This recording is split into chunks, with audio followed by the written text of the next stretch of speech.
मन धागा धागा जोडते नवा. लेखिका मेघना माने यादव. अभिवाचन मनाली तुंगे झाडे. भाग 10. नवे वळण, नवी दिशा. मेघाची ऑफिस कार धीम्या गतीने बांद्रा कुर्ला कॉम्प्लेक्समधील सेहगल ऑफिसकडे मार्गक्रमण करीत होती. चालत कमी, थांबत जास्त होती. गाड्यांच्या रांगाच्या रांगा तिच्या आजूबाजूला दिसत होत्या. वेस्टर्न एक्सप्रेस हायवे गाड्यांनी खचाखच भरलेला.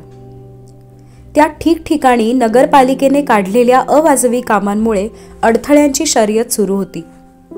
मेट्रोच्या कामाने त्या ट्रॅफिक जॅममध्ये भर घातलेली. सोमवारची सकाळ आणि प्रत्येकाची आपापल्या ऑफिसकडे धाव. करकचून लागणारे ब्रेक्स डुलक्या काढणाऱ्या प्रत्येकालाच जागे ठेवत होते. तिने लक्ष समोरील लॅपटॉपच्या स्क्रीनवर केंद्रित केले. हो, या संथ प्रवासातील मिनिटभरही वाया घालवून चालणार नव्हते. समोर सेहगल प्रोजेक्टचे प्रेझेंटेशन होते आणि फोनवर टीमशी फायनल पॉइंट्सचे डिस्कशन सुरू होते. कोण कुठपर्यंत पोहोचले याची खबर घेत स्क्रीनवरील घड्याळ 9 वाजल्याची सूचना देत होते. हातात 30 मिनिटे होती आणि अजून 10 मिनिटांचे अंतर कापायचे राहिलेले. पूरबला सकाळी ऑल द बेस्ट केले होते मेसेज करून सुप्रीमच्या मीटिंगसाठी. अजून कसं काहीच रिप्लाय आला नाही.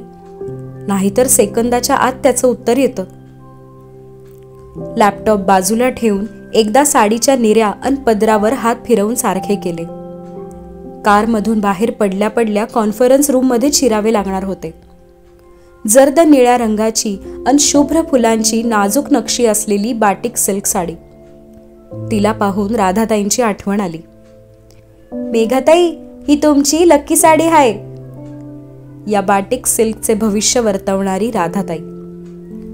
तर ह्या साडीला लकी अशी उपाधी मिळण्यात भूतकाळातील काही असंबद्ध घटना कारणीभूत होत्या. आर्याची टीम फुटबॉल मॅच जिंकलेली तेव्हा मेघाने ही साडी पहिल्यांदा परिधान केलेली. नंतर एकदा महिनाभर हरवलेली जायफळ किसणी नेमकी त्याच दिवशी सापडली जेव्हा दुसऱ्यांदा ही साडी कपाटातून बाहेर आली. एकदा खूप दिवस न फुललेले ब्रह्मकमळ अचानक त्याच रात्री उमलले जेव्हा ही साडी तिसऱ्यांदा नेसली गेली. आणि सगळ्यात अलीकडचे म्हणजे आकाश, राधाताईंचा मुलगा, इंजिनिअरिंगचे 5वे सेमिस्टर दणदणीत मार्क्स घेऊन उत्तीर्ण झाला. आता या कुठल्याही प्रसंगात तिचा किंवा साडीचा प्रत्यक्षच काय तर दूरवर काहीही सहभाग नव्हता. पण तरी आज सकाळी राधाताईंशी फोनवरून आईबाबा आणि आर्याची खबरबात घेताना ती सहज म्हणाली की महत्वाचे प्रेझेंटेशन आहे. तर लगेच ती तुमची लकी साडी नेसून जा की, असा सल्ला आला. तिच्या बोलण्यावर हसूनही कळत नकळत त्याच साडीकडे हात गेला. कामाच्या यशात 90% मेहनत आणि 10% नशीब अशी वर्गवारी करणारी ती आज साडीचे लक पडताळून पाहण्यास उत्सुक होती. मेहनत करून झालेली. बस शेवटचे 45 मिनिटांचे प्रेझेंटेशन, थोडेसे डिस्कशन, बरेचसे निगोसिएशन आणि सेहगल प्रोजेक्ट SWCच्या पदरात पाडून घ्यायचे होते. शेवटी एकदाची गाडी वेस्टर्न एक्सप्रेस वेचा निरोप घेऊन बांद्रा कुर्ला कॉम्प्लेक्सच्या दिशेने वळली. तिने सर्वांना शेवटच्या काही सूचना देऊन कॉल बंद केला आणि लॅपटॉपला स्लीप मोडवर टाकले. लॅपटॉप बॅगमध्ये भरून आता कुठल्याही मिनिटाला सेहगल टॉवर्स या इमारतीपाशी उतरायच्या तयारीत ती सज्ज होती. आणि फोन वाजला. स्क्रीनवरील भास्कर सर हे नाव वाचून क्षणात उचलला. Good morning sir. Morning is not that good Megha. सरांचा आवाज थोडा वेगळा जाणवला. काय झालं सर? तुमची तब्येत ठीक आहे ना? सतत उत्साही असणाऱ्या सरांच्या आवाजातील किंचितसा बदलही तिला लगेच लक्षात यायचा. अरे, आय एम ओके, बट पूरब इज नॉट ओके. फीवर आहे, मे बी व्हायरल आहे. त्यांचा चिंतेचा स्वर. अरे देवा, पण काल संध्याकाळी मी बोलले त्याच्याशी तर ओके वाटला. अचानक काय झालं? पूरब, सिद्धार्थ, रश्मी आणि ती सगळ्यांनी मिळून व्हिडिओ कॉलने सेहगल प्रोजेक्टचे केलेले डिस्कशन तिला Athawale. Since night he is not okay. आणि ताप पण उतरत नाही. सर, सुप्रीम प्रेझेंटेशन कोण करणार आहे मग? सर का काळजीत आहेत ते तिला समजले. त्यासाठीच तर फोन केलाय Megha. I want you to attend that meeting with me. माझ्यासोबत मीटिंग अटेंड कर. सरांनी फोन करण्याचे कारण स्पष्ट केले. तिची कार डेस्टिनेशनला पोहोचली. समोर सेहगल टॉवर्स ही अक्षरे स्वागत करीत होती. आणि ती स्तब्ध झालेली. डोके क्षणभर सुन्न झालेले. काय बोलावे सुचत नव्हते.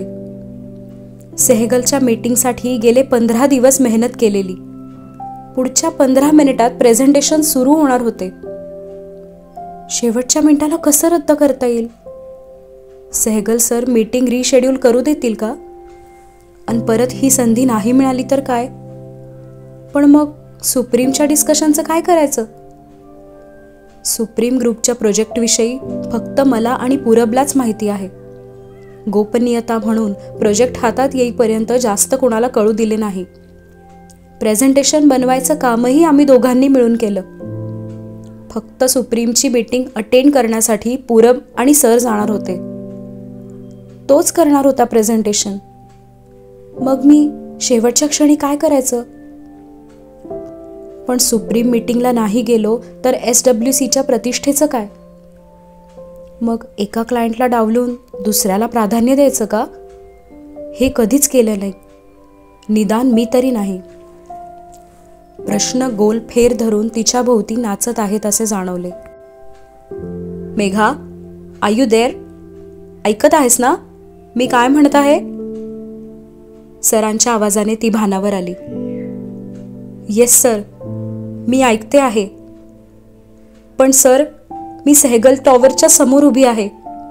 What should I do? Sehgal और सुप्रीम, मी काय करू? तिचा निर्णय अजूनही होत नव्हता. मेघा, अरविंद सेहगलना मी फोन करतो. पण तू सुप्रीम हाऊसला 10:30 पोहोचली पाहिजेस. जमेल का? मनगटावरील घड्याळ 9:15 दर्शवत होते. BKC ते कफ परेड हे अंतर तसे 45 मिनिटांचे.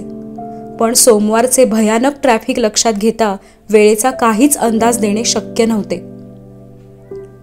Megha, can I trust you? माझी सगळी भिस्त तुझ्यावर आहे.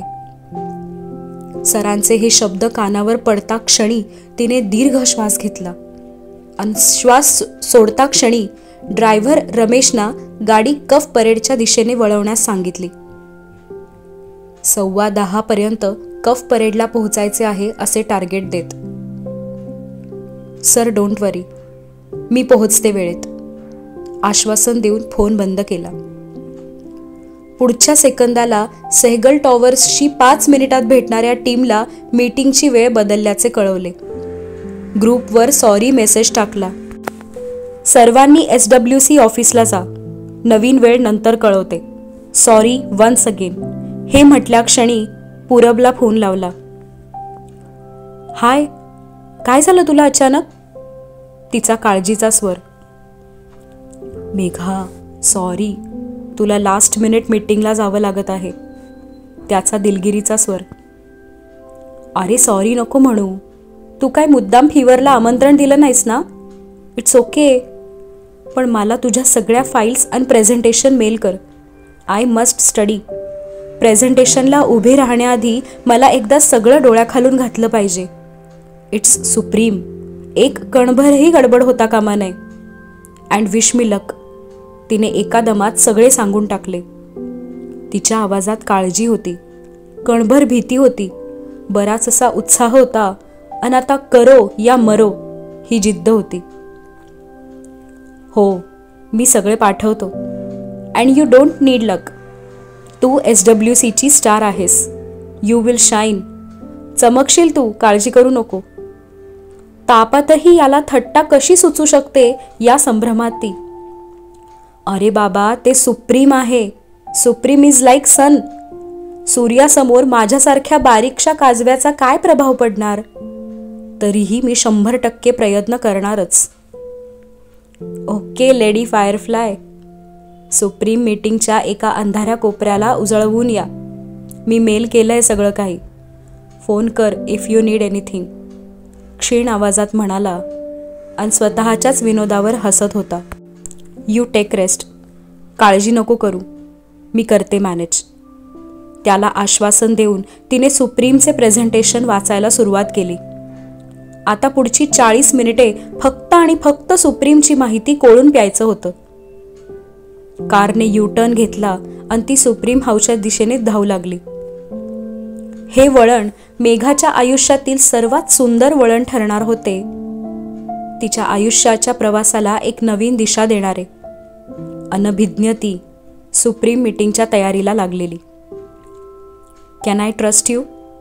हे सरांचे शब्द अजूनही डोक्यात घुमत होते आणि डोळे सुप्रीमच्या माहितीवर भिरभिरत होते. सुप्रीम ग्रुप औद्योगिक आणि आर्थिक क्षेत्रात भारतातील 3ऱ्या क्रमांकाचे स्थान पटकावलेला उद्योग समूह. 90 वर्षांपूर्वी रामनाथ सन्याल आणि मित्रपरिवार यांनी मुंबईच्या छोट्याशा जागेतून सुरू केलेला उद्योग आज जगातील 65 देशांमध्ये पसरलेला होता. या अवाढव्य डोलाऱ्याची सूत्रे सन्याल परिवाराची 3री पिढी प्रकाश सन्याल यांच्या हाती होती. 5,000 अब्ज वार्षिक उलाढाल आणि 4 लाखाच्या वर कर्मचारी जगभरात कार्यरत होते. केमिकल ते सिमेंट, ॲल्युमिनियम ते ऑटोमोबाईल, टायर्स ते टेक्स्टाईल, मायनिंग ते मेडिसिन, पॉवर ते पेट्रोकेमिकल, फूड प्रोसेसिंग ते फर्टिलायझर, रिफायनरी ते रिसॉर्ट्स. सुप्रीम ग्रुप सर्व औद्योगिक क्षेत्रात बाजी मारत होता. जगभरात नाव कमवत होता. अढळ असे स्थान मिळवित होता. आणि त्यामुळेच हे अचानक समोर आलेले सुप्रीमच्या मीटिंगचे आव्हान मेघाचे मन थोडे विचलित करत होते. तिच्या प्रेझेंटेशनवर बरेच काही अवलंबून होते. SWCचे नाव, प्रतिष्ठा, भास्कर सरांची गेल्या 35 वर्षांची मेहनत, त्यांचे वित्तीय क्षेत्रातील स्थान, खूप काही पणाला लागले होते. या विचारात असतानाच बरोबर 10:15च्या ठोक्याला गाडी सुप्रीम हाऊसच्या समोर पोहोचली. गाडीतून खाली उतरताच कफ परेडच्या समुद्राचे दर्शन घडले. हा समुद्रच काय, तो सतत सोबती असतो. समोर सुप्रीम हाऊसची 28 मजल्यांची भव्य आणि टोलेजंग इमारत. आपण सुप्रीम ग्रुप समोर किती इवलेसे आहोत हे दर्शवित होती. भणभणणाऱ्या वाऱ्यावर तिचा पदर फडफडला. तिने एक नजर अगदी शेवटच्या मजल्यापर्यंत नेली. सर्वात वरच्या मजल्यावर जर गच्ची असेल तर तिथून समुद्राचे किती विहंगम दृश्य दिसेल असा विचार मनात आला. आणि पुढच्याच क्षणी स्वतःला बजावले, आपण इथे कशासाठी आलो आहोत आणि काय विचार करत आहोत. लॅपटॉपची बॅग उचलून ड्रायव्हरना गाडी पार्क करायला सांगितले. सुप्रीम हाऊसच्या लॉबीत पाऊल टाकता क्षणी गणेशाच्या भव्य मूर्तीने तिचे स्वागत केले. आर्याचा लाडका बाप्पा. क्षणभर तिचा चेहरा डोळ्यासमोर आला आणि गालावर हसू आले. आत्ताच्या विलक्षण तणावाच्या स्थितीत हे हसू मनाला थोडा दिलासा देणारे होते.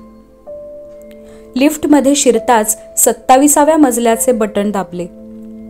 ह्या सगळ्या महत्त्वाच्या कॉन्फरन्स रूम्स टॉप फ्लोअरवरच का असतात? सगळेच CEO आणि टॉप एक्झिक्युटिव्ह पोस्टवर असणाऱ्या मंडळींनी आपल्या कंपनीतील अत्युच्च पदाला शोभेल असे केबिन इमारतीच्या वरच्याच मजल्यावर स्थानापन्न केलेले असते. आम्ही सर्वश्रेष्ठ असे जगाला भासवत. लिफ्टच्या आरशात बघतच केसावर थोडा हात फिरवला. भरभर चालताना साडीच्या निऱ्यांचा झालेला घोळ व्यवस्थित केला. घड्याळाचे काटे वेगाने फिरत होते आणि लिफ्ट मंद गतीने चालत हरेक मजल्यावर थांबत होती. स्लो ट्रेन सारखी गत झालेली. कुणी चढत होते, कुणी उतरत होते. शेवटी एकदाची लिफ्ट 27व्या मजल्यावर पोहोचताच ती लिफ्टमधून बाहेर पडत असताना सुटाबुटातील उंचपुरी व्यक्ती लिफ्टमध्ये शिरली. तिचे लक्ष हातातील फोनवर होते. गुप्ता सरांना फोन लावत होती. त्याचा चेहरा तर पाहिला नाही, पण परफ्यूमचा सुवास ओळखीचा जाणवला. भुरळ घालणारा, चित्त विचलित करणारा, चंदनाचा मंद धुंद सुगंध. ती वळून पाहणार तेवढ्यात लिफ्ट बंद झाली. तो सुगंध मनात साठवतच ती वाऱ्याच्या वेगाने झपाझप पावले टाकत कॉन्फरन्स रूम शोधू लागली. पुढच्या मिनिटाला ती कॉन्फरन्स रूममध्ये शिरली. सर वाट बघत उभेच होते. तिला बघता क्षणी त्यांच्या चेहऱ्यावरील काळजीची जागा आनंदाने घेतली. त्यांनी दुरूनच हसून मान डोलावली. मला माहीत होते मेघा, तू काहीही करून पोहोचणारच. हा विश्वास त्यांच्या डोळ्यातून ओसंडून वाहणारा आनंद सांगत होता. मी तुम्हाला कधीही निराश करणार नाही. तिचे उत्तरादाखल दिलेले मंद स्मित गुप्ता सरांना आश्वासन देत होते. एकमेकांशी काहीही न बोलता हा संवाद साधला गेला. सर कुणाशी तरी बोलत होते तेवढ्यात तिने सुप्रीमच्या टेक्निकल टीमच्या मदतीने प्रेझेंटेशनसाठी लागणारी सर्व तयारी पुढील 5 मिनिटात आटोपली. घड्याळात 10:25 झालेले आणि बऱ्याच डिपार्टमेंटचे व्हीपी कॉन्फरन्स रूमच्या आत येऊ लागले. ती सर्वांचे हसून स्वागत करीत होती आणि मनातल्या मनात पुढच्या 60 मिनिटांच्या मीटिंगचा हिशोब मांडत होती. यापूर्वीही अशा अचानक समोर उभ्या राहिलेल्या ऑफिसच्या मीटिंग्स, प्रेझेंटेशन्सना तिने शिताफीने तोंड दिले होते. पण का कुणास ठाऊक आज मनात एक हुरहुर जाणवत होती. चेहरा शांत ठेवत तिने ती हुरहुर मनातच दडवून ठेवलेली. हे कसब एक निष्णात प्रोफेशनल म्हणून आणि एक आई म्हणूनही आत्मसात केलेले होते. मनात कितीही वादळ उठले तरी चेहरा हसरा ठेवण्याची कला. कॉन्फरन्स रूममध्ये आता सुप्रीम ग्रुपचे 10 टॉप एक्झिक्युटिव्ह स्थानापन्न झालेले. पुढच्याच क्षणी कॉन्फरन्स रूमचे दार उघडून Prakash Sanyal, CEO and managing director of Supreme Group आत आले. त्यांना पाहून तर तिला आश्चर्याचा धक्का बसला. सुप्रीम ग्रुपचे सर्वेसर्वा. तिला अपेक्षितच नव्हते की CEO मीटिंगला उपस्थित राहणार आहेत. स्वतः CEO जर जातीने लक्ष देत आहेत तर हा प्रोजेक्ट सुप्रीमसाठी किती महत्त्वाचा आहे याची जाणीव झाली. त्यांच्यासमोर प्रेझेंटेशन देणे म्हणजे मेघासाठी सोनियाचा दिनजणू अशीच काहीची अवस्था होती. प्रकाश सरांनी भास्कर सरांशी हस्तांदोलन केले आणि त्यांच्या नेहमीच्या चेअरवर स्थानापन्न झाले.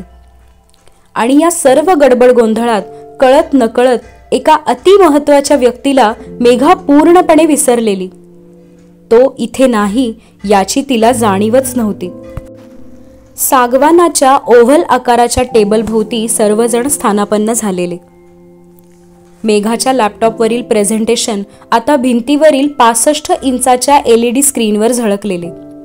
सन्याल सरांनी हिरवा कंदील दाखवता क्षणी तिने बोलण्यास सुरुवात केलेली. SWC कंपनी आणि गुप्ता सरांच्या या M&A कन्सल्टन्सी क्षेत्रातील योगदान सांगून स्वतःची थोडक्यात ओळख करून दिली. त्यानंतर गेल्या 5 वर्षात केलेल्या महत्त्वाच्या कामांबद्दल माहिती दिली.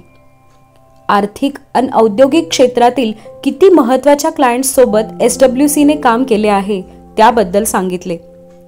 ज्या अत्युत्तम दर्जाचे काम सुप्रीमला अपेक्षित आहे तसेच काम पूर्वीही SWCने केलेले आहे हे सांगण्यावर तिचा भर होता.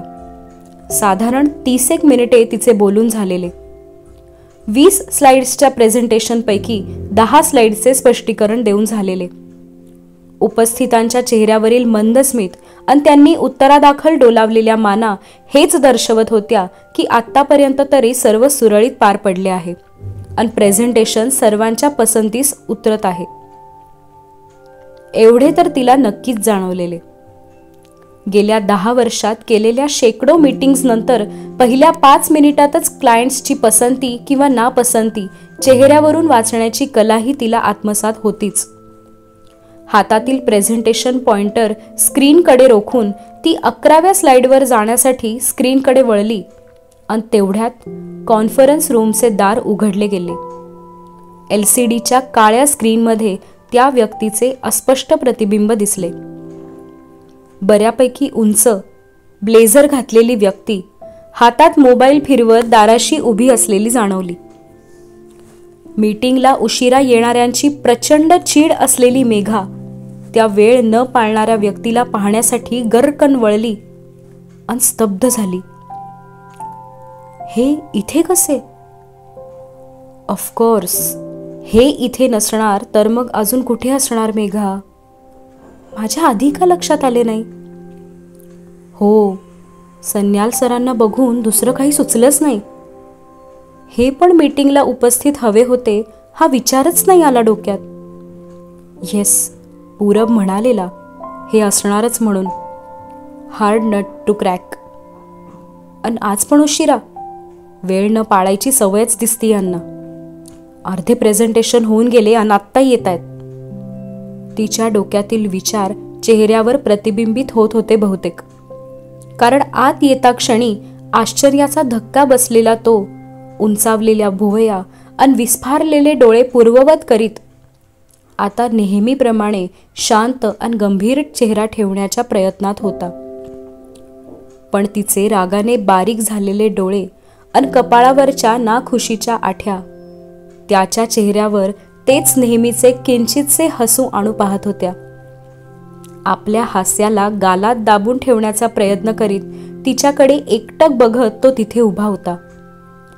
त्याच्या नेहमीच्या स्टाईलमध्ये डाव्या हाताचा अंगठा ट्राउझरच्या खिशात रोवून उजव्या हातात त्याचा आयफोन फिरवत तो परत एकदा तिचे रागाने रकाकणारे डोळे पाहत होता. तोच राजीव मेहरा.